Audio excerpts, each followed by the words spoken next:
So I finished watching Wednesday because everybody on every platform I go to won't stop talking about it, and it was not good.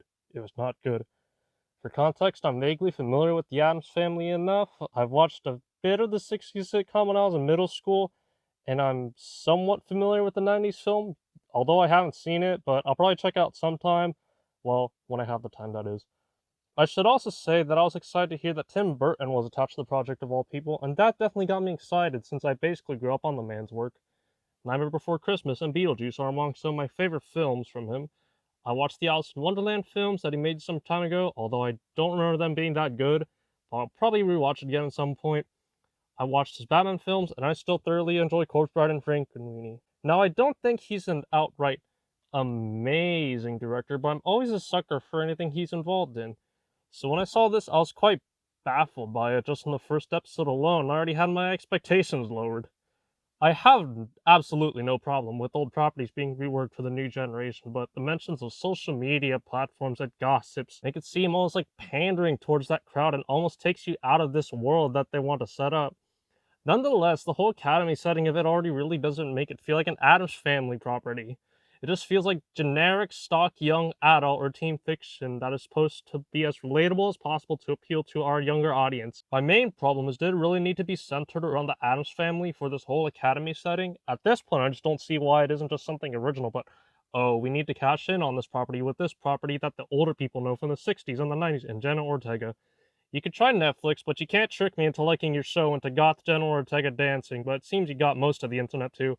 So, good job for you on that, but I'm not one of them. It's so generic that I basically plotted out almost all the events that would happen from episode 3 or 4 onward. Especially the last two episodes. The twist wasn't surprising at all, and the ending and main motivation of the character is stupid. I was in middle school. I have read this kind of shit nonstop. Who do you think I am?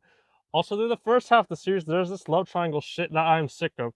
Love triangles are a lazy way to create tension between characters and to create drama. Stop with them already. Some spoilers will be ahead as well. If you want me to talk about non-spoilers, skip to this point that I hopefully put on screen.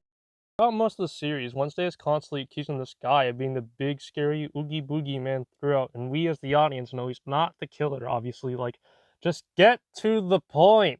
We know it's someone else. I've seen one too many Scream movies to not trust the boyfriends, believe me. To me, it's hard to make a good mystery to solve who a killer is because the person is always split down into two lanes. You either spend too much time with them to get to know them so the audience during the big reveal can go, oh no, the big bad guy we knew this whole time turns out to be the bad guy. Who would have known? Or there's the other lane of spending too little time where you don't even know them or the character getting barely any screen time, so the audience could go, oh no, the guy that wasn't here was the killer? I totally would have never expected him to be the bad guy. Probably because they barely had any screen time.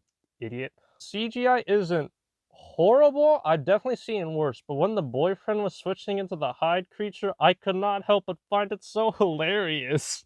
The actual design for the Hyde creature isn't that bad too. It really reminds you of something straight from Beetlejuice, but for a Netflix production, I expect something a little bit better.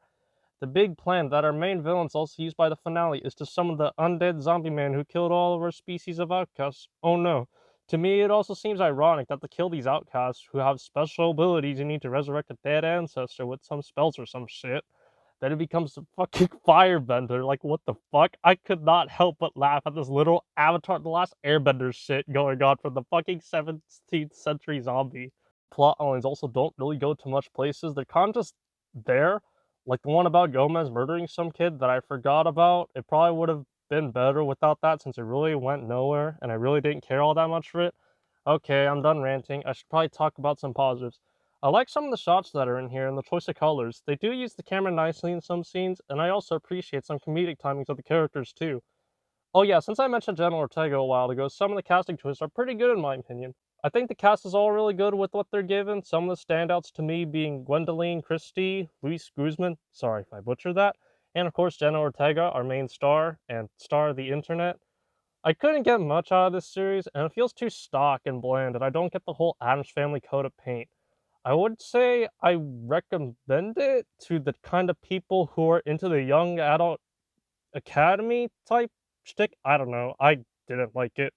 But hey, I guess I can't say this is better than the anime and movies MGM is pushing out. I'm giving this one a good 4 out of 10, maybe? Maybe a 3, but I'll stick with 4 for now.